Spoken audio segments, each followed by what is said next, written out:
2021년 2월 27일 토요일 새벽 기도회를 하나님 앞에 드리시겠습니다.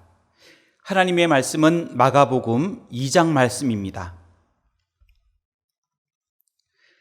수일 후에 예수께서 다시 가버나움에 들어가시니 집에 계신다는 소문이 들린지라 많은 사람이 모여서 문 앞까지도 들어설 자리가 없게 되었는데 예수께서 그들에게 도를 말씀하시더니 사람들이 한 중풍병자를 4사람에게 메워 가지고 예수께로 올세 무리들 때문에 예수께 데려갈 수 없으므로 그 계신 곳에 지붕을 뜯어 구멍을 내고 중풍병자가 누운 상을 달아내리니 예수께서 그들의 믿음을 보시고 중풍병자에게 이르시되 작은 자야 내 죄 사함을 받았느니라 하시니 어떤 서기관들이 거기 앉아서 마음에 생각하기를 이 사람이 어찌 이렇게 말하는가? 신성모독이로다.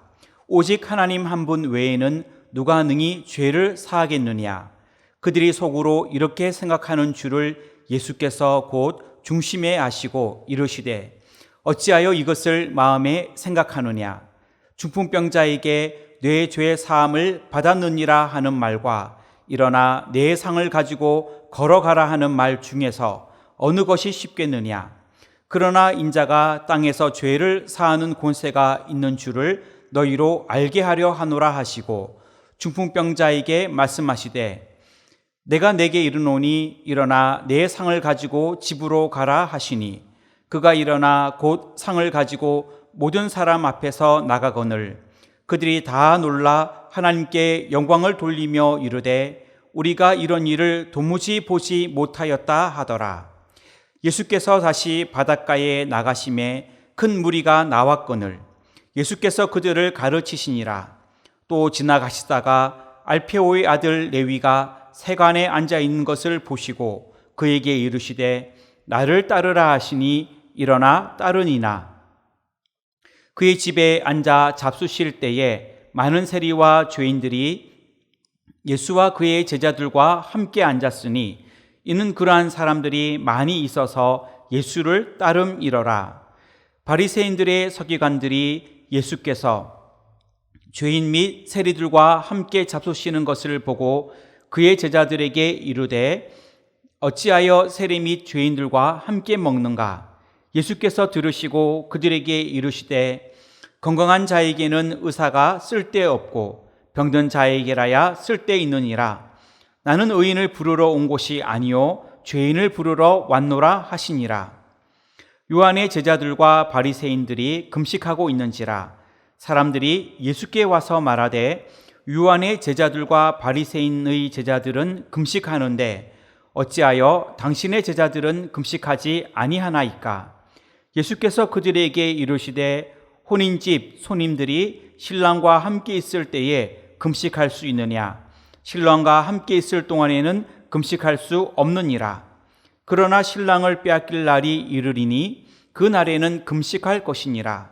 생배 조각을 낡은 옷에 붙이는 자가 없나니 만일 그렇게 하면 기운 새 것이 낡은 그것을 당기어 헤어짐이 더하게 되느니라.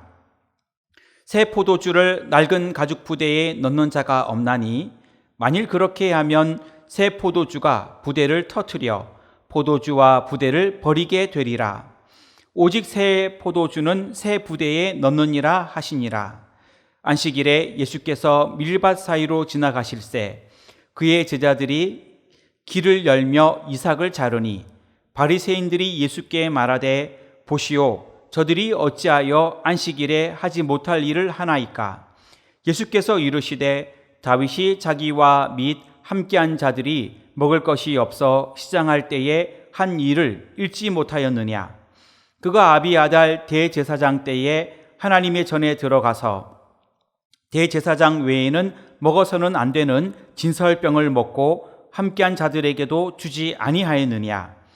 또 이르시되 안식일이 사람을 위하여 있는 것이요 사람이 안식일을 위하여 있는 것이 아니니 이러므로 인자는 안식일에도 주인이니라. 아멘. 오늘 하루도 하나님께서 함께 하시는 귀한 믿음의 복된 날이 되어지기를 주님의 이름으로 축원드립니다.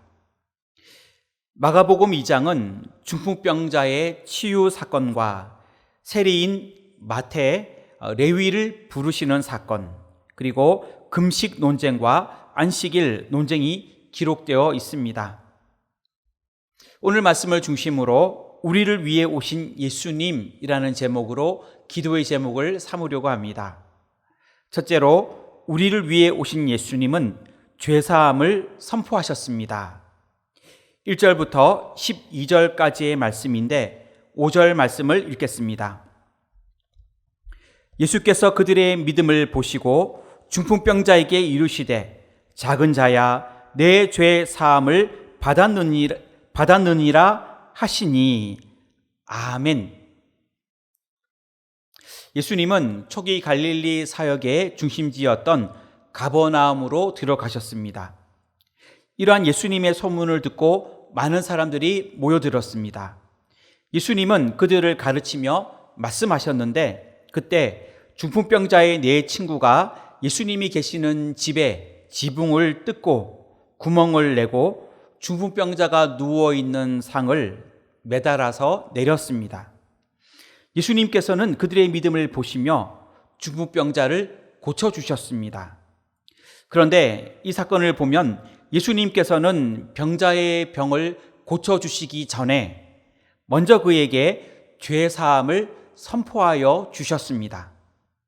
예수님께서는 이 사건을 통하여 예수님이 인간의 문제의 일부분만 아니라 모든 문제의 근원이 되는 죄까지도 해결해 줄 수 있는 구세주이며 또한 예수님이 죄 용서의 권한이 있는 하나님의 아들이고 그리스도가 되심을 보여주셨습니다. 예수님은 우리의 삶의 모든 문제뿐만 아니라 죄의 문제까지도 해결해 주시는 구세주가 되십니다. 우리의 모든 죄까지도 사하시는 예수님 앞에 날마다 믿음으로 나아가시기를 주님의 이름으로 축원합니다. 우리를 위해 오신 예수님, 둘째는 예수님은 죄인을 부르러 오셨습니다. 13절 말씀부터 17절까지의 말씀인데 14절 말씀을 읽겠습니다.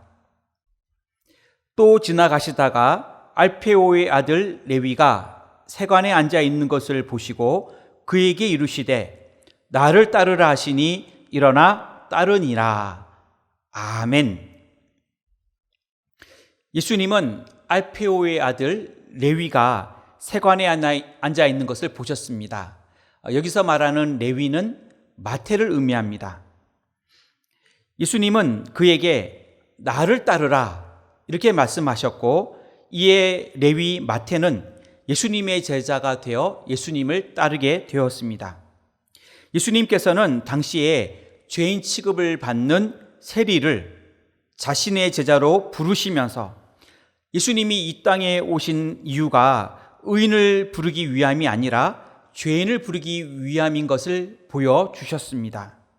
그리고 레위 마태의 집에서 예수님이 음식을 잡수실 때에 많은 세리와 죄인들이 그곳에 함께하였습니다. 이 모습을 본 서기관들이 예수님을 비난하였습니다. 예수님은 17절에 보면 이러한 비난에 대하여 건강한 자에게는 의사가 쓸데없고 병든 자에게라야 쓸데있느니라. 나는 의인을 부르러 온 것이 아니요 죄인을 부르러 왔노라. 이렇게 말씀하셨습니다. 예수님은 하늘 보좌의 영광을 버리고 종의 모습으로 이 땅에 오셨습니다. 그리고 가장 높은 하나님의 아들이 세리와 죄인들의 친구가 되어 주셨고 함께 식사를 하셨습니다. 이처럼 예수님은 죄인된 우리의 모습까지도 사랑하시며 우리를 찾아오셔서 우리의 친구가 되어 주셨고 또한 우리를 불러 주셨습니다. 오늘도 죄인을 부르시는 예수님과 동행하시는 복된 믿음의 하루가 되시기를 주님의 이름으로 축원합니다. 우리를 위해 오신 예수님, 셋째는 율법의 완성자로 오셨습니다. 18절부터 22절까지의 말씀인데 19절 말씀을 읽겠습니다. 예수께서 그들에게 이르시되 혼인집 손님들이 신랑과 함께 있을 때에 금식할 수 있느냐? 신랑과 함께 있을 동안에는 금식할 수 없느니라. 아멘. 요한의 제자들과 바리새인들이 금식하는 모습을 보고 사람들이 예수님께 18절에 보면 이렇게 질문합니다. 어찌하여 당신의 제자들은 금식하지 아니하나이까? 당시에 바리새인들과 서기관들 그리고 경건한 유대인들은 금식이 보편화되어 있었고, 특히 바리새인들과 요한의 제자들은 일주일에 2차례씩 정기적으로 규칙적으로 금식하였습니다. 예수님은 사람들의 이러한 비난에 대하여 혼인집 손님들과 신랑의 비유를 통하여, 생배 조각의 비유를 통하여, 그리고 새 포도주와 새 부대의 비유를 통하여 교훈해 주셨습니다. 즉 예수님은 자신이 구세주이고 그리고 앞으로 메시아가 도래할 새로운 시대의 그러한 윤리는 율법의 의무적인 준수에 국한될 수 없다는 진리를 말씀해 주셨습니다. 그러니까 예수님은 구약의 율법 아래에 통제되는 분이 아니고, 예수님은 우리의 메시아이시며 하나님의 아들이시고 율법의 완성자이시다라는 말씀입니다. 율법 자체의 규정과 형식에 얽매이기보다 율법의 근본 정신을 잘 깨닫고 믿음으로 살아야 할 줄 믿습니다. 우리를 위하여 율법의 완성자로 오신 예수님과 동행하시는 오늘 하루가 되시기를 주님의 이름으로 축원합니다. 말씀을 정리하겠습니다. 우리를 위해 오신 예수님은 죄 사함을 선포하여 주셨습니다. 우리를 위하여 오신 예수님은 죄인을 부르러 오셨습니다. 우리를 위하여 오신 예수님은 율법의 완성자로 오셨습니다. 오늘 하루도 주님과 함께하는 믿음의 복된 하루가 되시기를 주님의 이름으로 축원합니다. 기도하겠습니다. 하나님, 2021년은 새 예루살렘 같은 교회가 되기를 원하며 기도합니다. 강림하는 교회가 되게 하옵시고 함께하는 교회가 되게 하옵시고 씻음받는 교회가 되게 하여 주시옵소서. 우리 은혜광성교회와 세워주신 담임 목사님에게 하나님 큰 은혜를 내려주시고 말씀의 능력과 성령 충만함과 영적 지도력을 더하실 줄로 믿습니다. 새 성전 건축 중에 있습니다. 주님의 은혜 가운데 사고 없이, 그리고 민원 없이, 그리고 예정대로 모든 건축이 잘 진행되게 하여 주옵시고, 건축을 위하여 수고하시는 건축위원회, 또 당회, 또 모든 관계자들 위에 주님께서 함께하여 주시옵소서. 코로나19로 인하여 어려움 중에 있는 우리나라와 세계 모든 나라를 불쌍히 여겨 주옵시고 긍휼을 베풀어 주시옵소서. 그리고 하나님께서 속히 치유하여 주시옵소서. 우리 모두가 마음을 합하여 지혜롭게 이겨낼 수 있도록 인도하여 주시옵소서. 하나님, 선교를 위하여 기도드립니다. 인도, 캄보디아, 그리고 미전도 종족, 조도 선교 위에 함께 하시며 이 나라와 민족과 대통령을 붙들어 주옵시며, 그리고 어제부터 오늘까지 중등부 수련회가 있습니다. 중등부 수련회 위에 주님 함께 하셔서 귀한 은혜의 시간이 되게 하여 주시옵소서.